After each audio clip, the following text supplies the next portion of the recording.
My name is Ariani Clay. I'm 29 years old. I took a red-eye flight home for Christmas and arrived to find my sister parking my car, my grandfather's gift to me, in my parents' driveway, like it had always been hers. My mother said she needed it more. My grandfather said nothing. He just looked at me with an expression I didn't understand yet. 3 hours later, I understood everything. And so did he. Let me back up. I live in Denver. I've lived there for 5 years, since the month after I graduated from Hartwell State University, with a 3.8 GPA and $51,000 in federal student loan debt. I work at a company called Carver and Holt Freight as an operations coordinator. I pay $1,450 a month for a one-bedroom apartment. I meal prep on Sundays. I set 2 alarms. I don't have a safety net, which means I don't take risks I can't afford. I'm not telling you this to earn sympathy. I'm telling you because you need to understand what kind of person I am before you can understand what kind of family I come from. My sister Noelle is 31. She lives 20 minutes from my parents' house in Cedar Falls, Ohio. She has never held a job for longer than 14 months. She has $22,000 in credit card debt. I know this because my mother told me, in the same breath she used to tell me Noelle was figuring things out. Noelle posts on Instagram 3 or 4 times a week. Spa days, brunch, a new candle she bought, a sunset she photographed from the passenger seat of a car. The car in those photos, I realized in December, was mine. Not mine in the sense that I was letting her borrow it. Mine in the sense that my grandfather, Walter Clay, gave it to me on my 27th birthday, a silver Lexus RX 350. He handed me the keys in the driveway of his house on Birchwood Lane, and he said, "This is yours, Ariani. Drive it well." I drove it well for about 14 months. Then my mother called and said Noelle needed something reliable to take her kids to their appointments. Just temporarily. Just until Noelle got back on her feet. I said yes. I always said yes. That was the pattern, and I had been living inside it so long I'd stopped noticing the shape of it. I didn't notice it when I was 16, and my mother took the birthday money my grandmother had sent me, $200 in a card, and used it to pay for Noelle's private music lessons. "Noelle has real talent," she said. "You don't need the money for anything in particular." I didn't notice it when I was 18 and applying for college, and my mother sat me down at the kitchen table and told me very calmly that the college fund my grandfather had set up for me in $60,000 at First Midwest Savings, money he had put aside when I was 10 years old, was gone. The market, she said. 2008 had hit it hard. What was left had gone to cover family expenses. I had a scholarship of $6,000 a year, she said. That was something. I would be fine. I believed her. I signed my first federal loan paperwork 3 days later. $12,750 for my freshman year alone. I signed it alone at the kitchen table, without anyone explaining what I was agreeing to carry for the next decade of my life. I did not notice the pattern. I just adapted to it. I got a work-study job at the university library. I stopped going home during summers because I couldn't afford the bus ticket, and I didn't want to ask. I ate in the dining hall on the minimum meal plan. I graduated in May of 2018, and I did not invite my family to the ceremony. I told them I was busy with finals. The truth was I didn't want to sit there in a cap and gown and watch my mother smile and think about the $51,000 sitting on my shoulders while she smiled. My diploma stayed rolled in its cardboard tube in the corner of every apartment I'd ever rented. I never framed it. I'm not sure why. Maybe I was waiting for something to feel finished first. Nothing felt finished.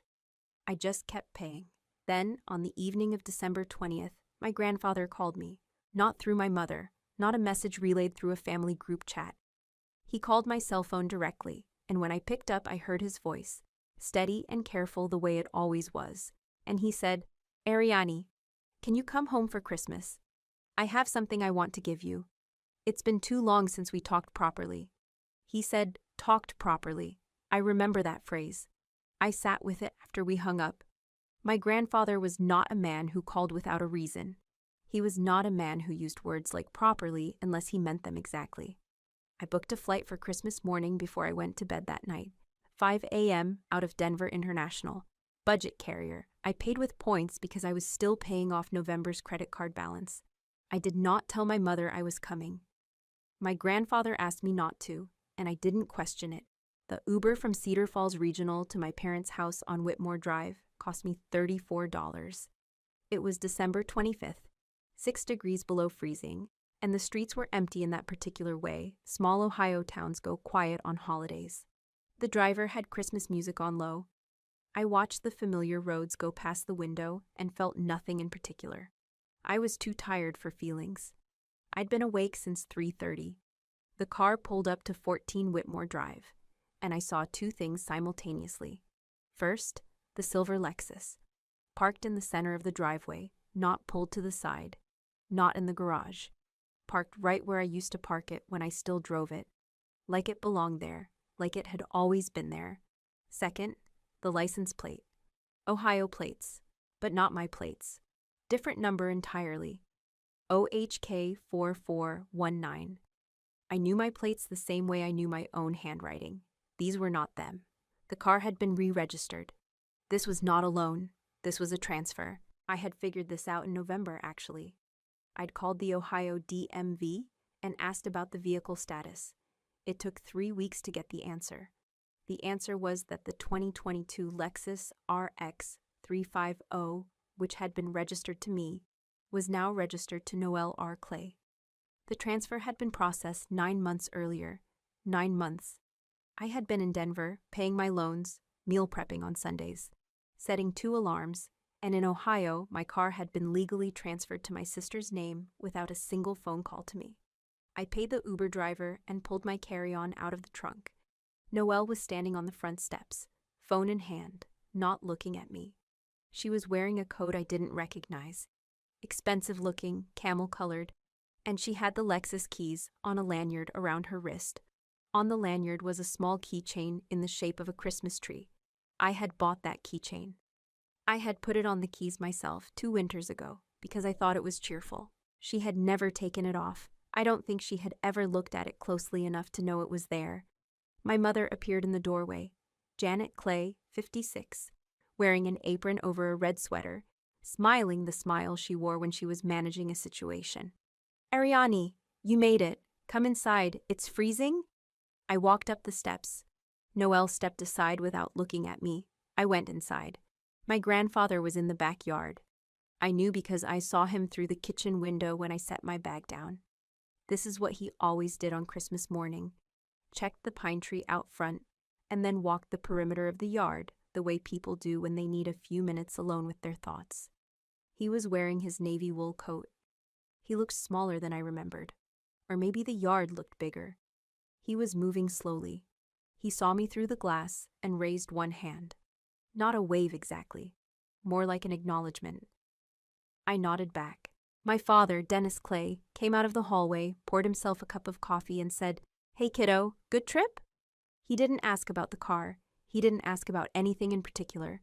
He refilled his mug and went back toward the living room. That was Dennis. That had always been Dennis. 20 minutes later, we were all in the kitchen, and my grandfather came in from the backyard and immediately looked at me in a way that made my mother's smile go slightly tighter. "You took an Uber from the airport," he said. "Yes," I said. He looked at the Lexus keys on Noelle's wrist. He looked at my mother. My mother said, "Dad, Noelle needed something reliable for the kids. Ariane's in Denver. She uses rideshare for everything. It just made more sense." "She needed it more," my grandfather said, not as a question. "Exactly," my mother said. "Ariane understands. She's always been practical." My grandfather looked at me for a long moment. "Chauko Onkong," he said. "No, wait, wrong language." He said, "Are you okay?" Actually okay, not just fine. I didn't answer right away. No one in this family had asked me that in a long time. The question landed somewhere unexpected. "I'm managing," I said. He nodded like that told him exactly what he needed to know. Dinner was at 5. 7 of us around the table, my parents, Noelle, my grandfather, my mother's sister and her husband who had driven down from Cleveland, and me. Turkey, green beans, rolls from a can, cranberry sauce from the can too. Everything looked the same as it always had. I was seated across from my grandfather. That was not an accident. I understood that later. Noelle sat next to my mother. They talked about Noelle's kids, about a preschool waitlist, about someone in Noelle's neighborhood who had put up too many lights. Normal conversation. I ate and listened and said the occasional appropriate thing. 40 minutes into dinner, my grandfather set down his fork. He didn't clear his throat. He didn't say, "I want to bring something up." He simply set down his fork and looked at me and said conversationally, the way you'd ask about someone's commute, "Ariani, do you remember when you were about 10 years old? I set up a savings account for you at First Midwest. I put $60,000 in it for your college education. Did that end up helping you?" The table went quiet, not all at once. My mother's sister kept talking for about 2 seconds before she noticed, and then she stopped too. And then it was just the sound of my grandfather waiting for my answer. I looked at him. I looked at my mother. My mother had set down her fork. She was holding it actually, holding it over her plate and not cutting anything, not moving, not speaking. I said slowly, "Grandpa, the account at First Midwest." "Yes," he said. "First Midwest Savings. I opened it in 2006. I always assumed your mother transferred it to you when you turned 18, like we discussed." I felt something very cold and very calm spread through my chest. "Mom told me it was lost," I said, "in the 2008 crash. She said what was left went to family expenses." My grandfather looked at my mother. My mother said, "Dad, the market affected a lot of accounts that year, you know that. We talked about this at the time. The account had $60,000 in it in 2006, my grandfather said. I checked with First Midwest in 2015 after Ariani graduated without mentioning the fund once. The account had been closed, completely closed. In 2014, he paused. Not 2008, 2014. "Ariani," Noelle said from across the table, voice tight. "Can we not do this right now?" "I didn't start it," I said. "The market recovery was gradual," my mother said. "There were fees, there were—" "Janet," my grandfather said. His voice did not rise. It didn't need to. He said her name and she stopped. I checked.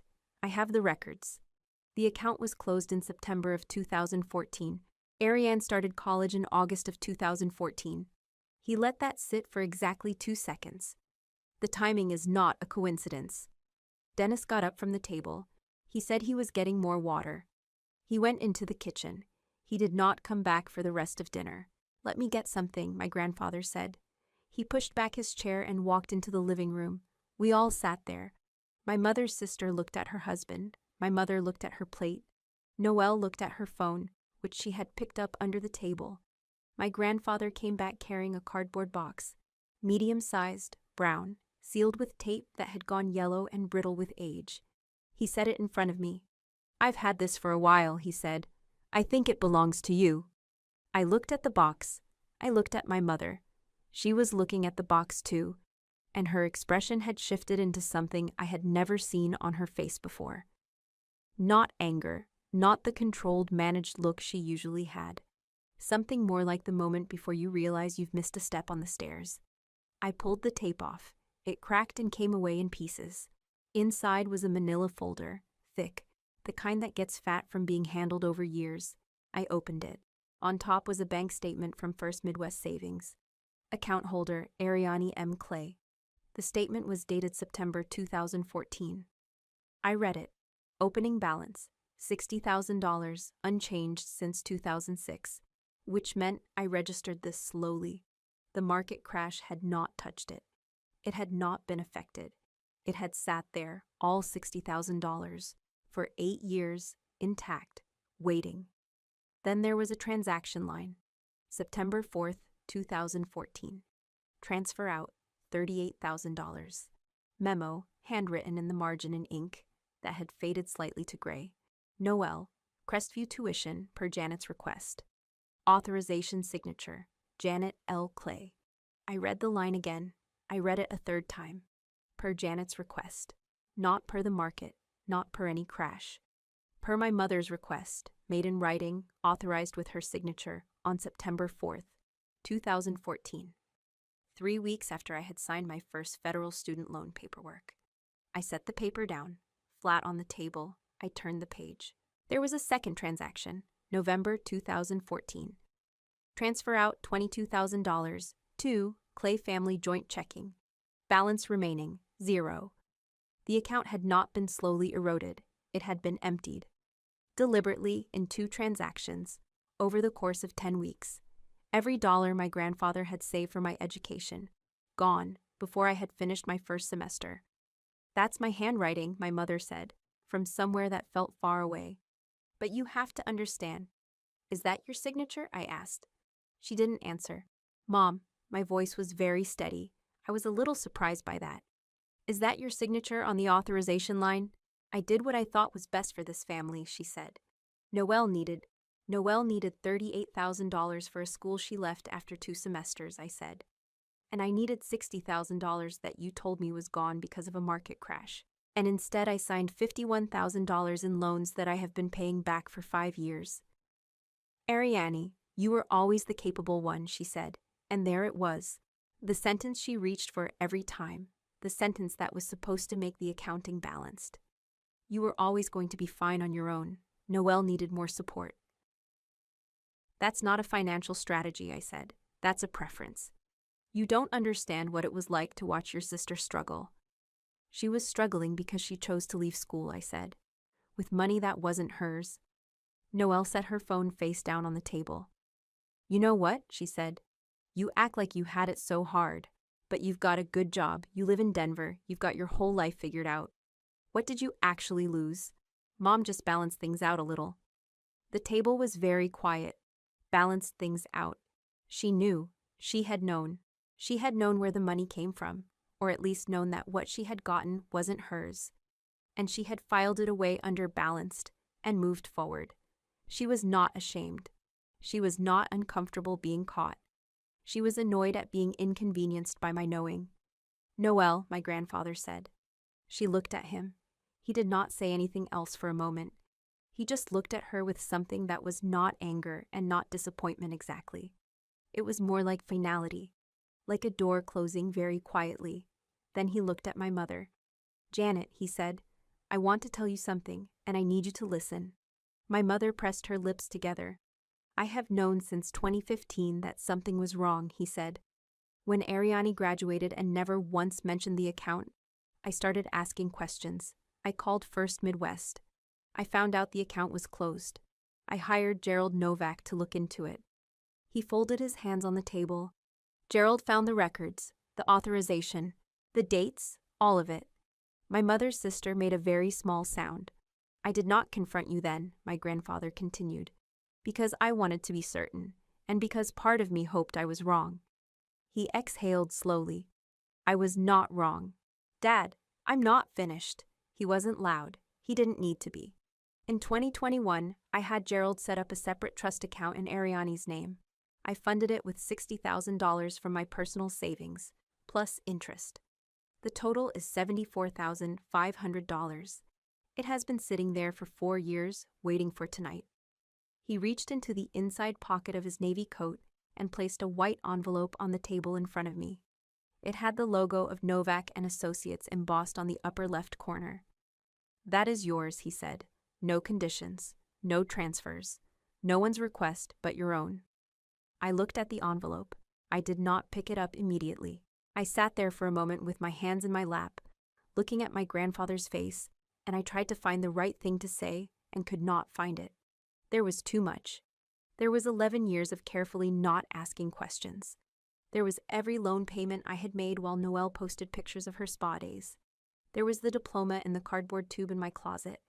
There was my grandfather, 74 years old, sitting across from his daughter at a Christmas dinner table, telling her that he had known and that he had prepared, and that he was sorry it had taken this long. I should have protected you sooner, he said, looking at me. That's on me. I'm sorry, Ariane. It was the only apology I received that evening. It was the only one that cost anything to give. I picked up the envelope. Thank you, Grandpa, I said. Then I stood up. I put on my coat. I said I needed some air. My grandfather nodded like he understood completely, because he did. My mother opened her mouth and then closed it again when I walked past her without stopping. I went out the back door. It was 7 degrees, and the yard was dark, except for the lights from the house. I stood on the back steps and listened to Cedar Falls be quiet. No traffic. Somewhere a dog barked twice and stopped. My breath made a small cloud in the cold air and disappeared. My phone started buzzing in my coat pocket. I left it alone for a while. Then I took it out. 14 messages, 9 from my mother, 5 from Noelle. I read my mother's messages in order. They began with explanation. The 2008 crash had damaged other accounts. The $60,000 wasn't the only factor. She had made difficult decisions with limited information. Then they moved into apology, or something that wore apologies close. I never meant to hurt you. I thought you'd be fine. I was trying to take care of everyone. Then, 40 minutes after the first message, the mask shifted. I hope you're happy with what you did tonight. Your grandfather is upset and that's on you. You came home to cause problems. I read all of them. I did not reply to any of them. Noelle's messages were shorter. You're so selfish. You ruined Christmas. He's old, Ariane. Why would you do this to him? Then, don't bother texting me. I put my phone back in my pocket. The cold was significant. I should have been uncomfortable. I wasn't, particularly. I stood there and thought about the September 4th authorization and the memo line, and my mother's signature in fading ink. I thought about signing my loan papers alone at the kitchen table 3 weeks after that date. I thought about the way the timing worked, the way the money had been pulled out before I'd finished my first month of classes, and how my mother had looked me in the eye at that kitchen table and said the market, the crash, what was left went to family expenses. And I had believed her because she was my mother and I was 18, and the idea that she would do something like this deliberately was not something I had the architecture to consider yet. I had been building that architecture for 11 years without knowing what I was building it for. A text came through from my grandfather, just one. I read it standing in the backyard cold. Your old room at my house, key under the mat. I'll make coffee in the morning. I put my phone in my pocket and walked the 8 minutes to 221 Birchwood Lane. I counted the steps without meaning to, 243. I let myself in with the key under the mat. The house was quiet and warm and smelled like the same coffee he had been making my entire life. I slept better than I had in months. In the morning, my grandfather made coffee and we sat at his kitchen table, and he walked me through the trust documents, with the patience of someone who had been waiting to have this conversation for a long time. Gerald Novak had set it up cleanly. The $60,000 plus 4 years of interest at a modest rate. $74,520, give or take depending on the exact processing date. There's nothing complicated about it, my grandfather said. You sign, Gerald files, the money moves to an account in your name. Could be done by January 10th. I want to use it to pay off my loans, I said. He nodded. Whatever you need. I'll have about $23,000 left over after that. Also yours, he said. No strings. We drank our coffee. Outside the window, Cedar Falls was doing its post-Christmas quiet. The streets still empty, a thin layer of snow on the yards. Did you know she was going to do this? I asked. When she took the money, did you have any idea at the time? He looked into his mug. No, he said. I trusted her with it because she was your mother. That was my mistake. It wasn't your mistake to trust your daughter. It was my mistake to set up a system where you had no independent access, he said. I should have set it up in a way that didn't require her cooperation. I didn't think I needed to. He paused. I've had a long time to think about what I should have done differently. I didn't say it wasn't his fault. I didn't say anything to make it easier for him. He wasn't asking for absolution. He was stating a fact. Thank you for fixing it, I said instead. He reached across the table and put his hand over mine for a moment. That was all. Then he took his hand back and refilled his coffee. My mother did not contact me again that day. On December 27th, I flew back to Denver. I took an Uber to the airport. The same company, the same app, $31 this time. I sat in the back seat and watched Cedar Falls recede and then disappear, and I thought about the first time I had driven myself away from there, 11 years ago, with a duffel bag and my first year of loans and $60,000 worth of trust that I had placed in the wrong direction. Denver was cold too, but differently cold. Cleaner somehow. My apartment was exactly as I had left it. Meal prep containers in the refrigerator, 2 alarms set on my phone, the rolled-up diploma in the corner of my closet where it had always been. I left it there for a few more days. I met with Gerald Novak on January 14th at his office in Cedar Falls, which I drove to in a rental car I paid for myself. He was a quiet man in his 60s, methodical, the kind of lawyer who explains things completely on the first try. We went through the paperwork. I signed. He filed. He told me to expect the transfer to complete within 3 to 5 business days. It completed in 4. On January 18th, I sat at my kitchen table in Denver and transferred $51,000 to my federal loan servicer. The confirmation screen said, "Payment received. Remaining balance, $0." I looked at that screen for a long time. I had imagined this moment before, had thought about what it would feel like to see a zero balance, had assumed it would feel like something dramatic, some release of pressure I'd been holding for years. It didn't feel like that. It felt quieter than I expected. More like a long exhale than a door slamming. The debt was gone, and the absence of it was real, and it had taken 11 years longer than it should have. And both of those things were true at the same time. I opened a new email. I had been drafting it in my head for 3 weeks. To J. Clay, @redacted. From Ariane.Clay, @redacted. Date, January 18th. Subject: Mom, I know you've been waiting for me to respond. I've been taking time to figure out what I actually want to say. I received the trust from Grandpa. I've paid off my loans. I'm not going to pretend that doesn't matter to me, because it does. I'm not interested in relitigating 2014 in email chains. I know what happened. You know what happened. Grandpa knows what happened. That's enough for me. What I need you to understand is this.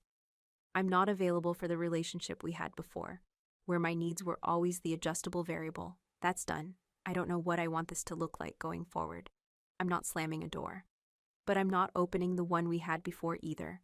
If you want to talk, really talk, not manage and explain and redirect. I'm open to that. On my timeline, with honesty as the actual baseline. Until then, I need space. Please don't call. Ariane. I read it twice. I sent it. She did not reply. Noelle called twice the following week. I did not answer. I did not feel guilty about not answering. That in itself was new. It's February now. Denver in February is gray and cold, and the mountains are visible on clear days, which are not every day, but are often enough. I still work at Carver and Holt. I still meal prep on Sundays. I still set 2 alarms, though lately I've been waking up before the first one, which is either a sign of anxiety or of something better. I haven't decided yet. I have $23,500 in savings. This is the first time in my adult life I have had savings. I don't entirely know what to do with them yet. I'm leaving them alone for now. There's something about watching the numbers sit there, unchanging, that I need to be with for a while. My grandfather texts me on Sunday mornings, usually just a question about how the week went, sometimes a weather observation from Cedar Falls. I text back. It's not much, but it's real, which makes it more than most of what I had before. I have not heard from my mother. 6 weeks of silence. Sometimes I reach for the feeling of guilt and find it there. Smaller than I expected, quieter but present. I don't think I will be entirely free of that feeling for a long time. She is still my mother. That is a complicated fact that I am learning to hold without having to resolve. Noelle I think about less. What she said at the table, Mom just balanced things out a little. That sentence follows me around sometimes. Not because it hurt me exactly, but because of how effortlessly she said it. How natural it sounded to her. She had built her entire understanding of fairness on a system that treated me as the adjustable variable, and she had never questioned it. Because the system had always worked in her favor, I don't know if that makes her cruel or simply very comfortable. Maybe both. Maybe neither. Maybe it doesn't matter what I call it. What matters is that I stopped being the adjustable variable. Last week, I went to the back of my closet and took out the cardboard tube. I have been moving that tube from apartment to apartment for 7 years. Denver twice, one place in Columbus before Denver, the dorm room at Hartwell. Every time I packed, it went in with the rest of my things.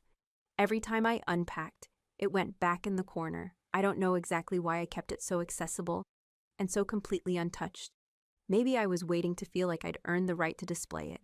Maybe I was waiting for some accounting to be settled before I allowed myself to take credit. I cut the tape on the tube, slid the diploma out. Hartwell State University, Bachelor of Science. Conferred May 2018. Ariane M. Clay, cum laude. I bought a frame, black, simple, the kind that doesn't try to call attention to itself. I put the diploma in it. I hung it on the wall in my living room to the left of the window where the morning light hits it around 9 a.m. I stood back and looked at it. I had worked for that piece of paper. I had worked for it while carrying weight that was not mine to carry. I had done it without a safety net and without anyone in my corner, and I had come out the other side and built a life. Not the life I would have built if the $60,000 had been where it was supposed to be, but a life that was entirely my own construction, and that counted for something. The frame was crooked. I straightened it. Then I went and made coffee and sat by the window and watched the morning come in. I didn't think about my mother. I didn't think about Noelle. I didn't think about the bank statement or the authorization signature or the dinner table on Christmas night. I just sat there with the coffee and the light and the diploma on the wall, and for the first time in a long time, I wasn't rehearsing something. I wasn't bracing for anything. I wasn't calculating how much I had left to pay, or how much had been taken, or what the difference was. I was just sitting in the apartment I had built for myself, in the city I had chosen for myself. In the morning, I had gotten up early enough to watch arrive. I have $23,000 in savings. I have no debt. I have a job I'm good at. I have a grandfather who on Sunday mornings texts me about the weather. I am not going to tell you everything is fine. Some things are not fine. Some things may not be fine for a long time. But I'm not waiting for anyone's permission to say that what I built is mine. I built it. With my own hands, on my own time, in spite of everything. That diploma has been on my wall for a week now. It's not going back in the tube. 3 weeks after I sent that email, my father called me. Not my mother, not Noelle. Dennis Clay, 58 years old. A man who had been refilling his coffee mug and going back to the living room my entire life. He called on a Tuesday evening at 7:15, and I almost didn't pick up because I didn't recognize the number. He was calling from his office phone. I didn't know he still had an office phone. "Ariane," he said. "It's your dad." I sat down on my couch. "I know," I said. There was a pause, not the kind where someone is gathering courage. More like the kind where someone has been sitting with something for a long time and is finally just beginning to say it out loud. "I was in the kitchen," he said. I waited. Christmas night. When your grandfather was talking, I was in the kitchen the whole time. I heard everything. "I know," I said again. "I saw you come back to the doorway." Another pause. Longer this time. "I knew about the account," he said. "Not at the time, not in 2014, but I found out a few years after. Your mother told me. She said she'd made a decision about the fund, that it was the right call, that you were handling things fine on your own." He stopped. I didn't push back. I want to be honest with you about that. I heard what she said and I told myself it wasn't my place to second guess it. And I went back to doing what I always did, which was nothing. The apartment was very quiet. Outside, Denver traffic made its low and constant sound. "Why are you telling me this now?" I asked. "Because I've been telling myself it wasn't my place for about 8 years, he said. "And I watched you stand up at that table on Christmas and hold your ground without once raising your voice. And I thought, she didn't learn that from me. She learned that in spite of me, and that's something I have to live with." I didn't know what to say to that. There is a particular kind of complicated that comes from a parent who is not the one who hurt you, but who watched the hurting happen and found it easier to look away. It is not the same wound, but it is a wound. "I'm not asking you to forgive me," he said. "I don't think this is the kind of thing that gets forgiven in a phone call. I just wanted you to know that I know, and that I'm sorry, and that I'm proud of you, even though I understand if that doesn't mean much coming from me right now." I looked at the diploma on the wall across the room. The morning light had been gone for hours. The frame was a dark rectangle against the pale wall. "It means something," I said. "I'm not sure what yet, but it means something." We stayed on the phone for a few more minutes without saying much. He asked about my job. I told him it was going well. He said Cedar Falls had gotten 8 inches of snow. I said Denver was dry. Then he said he should let me go, and I said okay. And we hung up. I sat there for a while after. My father was not a villain. He was something harder to name than that. A man who had chosen comfort over confrontation so many times that eventually he forgot there was a choice being made. The path of least resistance is still a path. You still have to walk it. And every time you walk it, you are walking away from something else. I didn't call him back. I didn't write him a letter. But I saved his office number in my phone under his name. And that felt like enough for now. A door left at a crack. Not opened, not closed. Just enough light to see that there might eventually be a way through. What I didn't expect was Noel. Not a phone call, not an apology. Noel did not apologize. I want to be clear about that. Because anything else would be a lie, and I have had enough of those. What happened was smaller than an apology, and in some ways more unsettling. It was a Wednesday, almost a month after Christmas.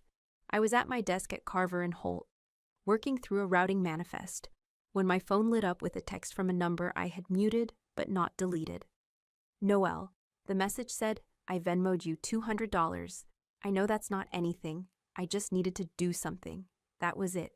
No explanation, no context, no follow-up message when I didn't respond immediately. I opened Venmo. The transfer was there.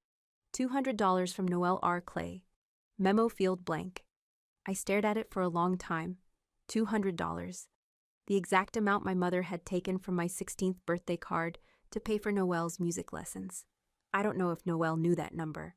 I don't know if she went looking for it or if it was coincidence. What I know is that it landed on me with a weight completely out of proportion to its size. I didn't accept the transfer for 4 days. I thought about declining it. I thought about sending it back with a note or without one. I thought about what it meant that she'd done it and what it meant that she hadn't called, hadn't asked if we were okay, hadn't offered anything except $200 and the word something. In the end, I accepted it. Not because it fixed anything, because it was the first time in my adult life that Noel had voluntarily given me something instead of receiving. Whatever she understood or didn't understand, something had moved in her. I wasn't going to pretend it was enough, but I wasn't going to pretend it was nothing either. I moved the $200 into my savings account and let it sit next to everything else. My grandfather's Sunday text had become a reliable thing. Not long, he was not a man who texted in paragraphs. Usually just a sentence or two, weather report, a note about something he'd read. Once, a photo of the pine tree in his front yard with 3 inches of snow on it and the caption, "Still standing." I looked at that photo for a long time. In late January, he texted me something different. Gerald mentioned there may be grounds for a formal claim. Not pushing you either way. Just want you to know the option exists. I read it twice. Set my phone down. Picked it up again. A formal claim, meaning a legal one. Meaning there was a scenario in which what my mother had done, the authorization, the transfer, the deliberate misdirection of funds that had been set up specifically for me, had consequences that went beyond a bad Christmas dinner. I sat with that for a week. I didn't call Gerald. I didn't ask my grandfather for details. I just let the idea exist in the space beside me and tried to understand what I actually wanted. Here is what I found when I looked honestly. I did not want to take my mother to court. Not because she didn't deserve consequences. Not because what she did wasn't serious. But because the thing I had needed most was not punishment. It was proof. It was the bank statement with her signature on it, sitting flat on a dinner table, undeniable. That was what I had been missing for 11 years. Not someone to blame, but something concrete. Something that confirmed I had not been imagining the pattern. That the weight I'd been carrying was real and had a source. I had that now. I had $74,500 and a zero balance and a father's quiet phone call and a diploma on my wall. I had my grandfather's apology, which had cost him something to give. I had enough. Pursuing a formal claim would cost me years, not just financially. It would cost me time and energy and the low-grade constant exposure to something I was trying to move away from. I had spent 29 years in proximity to this wound. I did not want to spend the next several in a room with it. I texted my grandfather back, "I know, I've thought about it. I think I'm okay without it. Thank you for telling me." He replied 20 minutes later, "Understood. Gerald will hold the documents in case you change your mind. No expiration." I put my phone in my pocket and went back to the routing manifest on my desk and thought, this is what it feels like to make a decision for myself. Not the right decision or the wrong decision, just mine, made with information I had gathered, based on what I actually needed, without consulting the version of me that was always trying to keep the peace. It felt different than I expected. Less like power and more like stillness. Here is something I haven't said yet. I missed my mother for about 2 weeks after Christmas, in a way that surprised me and that I didn't entirely want to admit. Not the mother who had done what she did. Not the version of her I now understood more completely, but something earlier, some version of her I may have invented, or may have actually known when I was very small, before the pattern had fully formed, and I was just a child who wanted to be enough. I missed that. The idea of it. The possibility of a version of my family where the accounting had been fair and no one had needed to be the adjustable variable. I let myself miss it for 2 weeks. I didn't write about it or talk about it. I just let it move through me the way grief does when you don't fight it. And then it got quieter, not gone, just quieter. Grief and relief are not opposites. They are two things that live in the same house and take turns being loud. I have learned this about myself in the months since Christmas. I can hold both. I can know exactly what was done and still have days where I wish it hadn't been. I can be grateful for the outcome and still mourn the cost. That is not weakness. That is just what it is to be a person inside a family that didn't work right. It is the last week of February. This morning, I woke up before both alarms. I made coffee and carried it to the window and watched the sky go from dark to gray to the particular pale gold that Denver does, when the cloud cover breaks just right. The mountains were visible. They are not always visible from my window, but when they are enormous and very calm and somehow reassuring in a way I can't quite articulate. I thought about something my grandfather said the morning after Christmas, when we were sitting at his kitchen table and the documents were between us and the coffee was hot. He said, "I want you to know that you earned everything you have. The money I gave you, that's not something I gave you. That's something I returned. You built everything else." I didn't say much in response. I think I just nodded. I was still tired, and the weight of the night before was still settling. But I have been thinking about the distinction he drew between giving and returning, between something new and something owed. The trust account was a return. The loan payoff was a correction. What I have, the job, the apartment, the meal prep containers in the refrigerator, the 2 alarms, the discipline of making something out of nothing for 5 years, that part is mine. That part was never taken because it couldn't be taken. You can take someone's money. You can take their car. You can take the educational foundation you were supposed to give them and redirect it without their knowledge and watch them figure it out alone. But you cannot take what they build in the absence of all that. That belongs to them in a way that a bank account never quite does. I built something in the absence of $60,000 and a safety net, and anyone in my corner. I would not wish that on anyone. I would not call it a gift. But it is mine in a way that is permanent. The diploma is on the wall. The frame is straight. The coffee is good. My grandfather will text me on Sunday. I will be here when he does.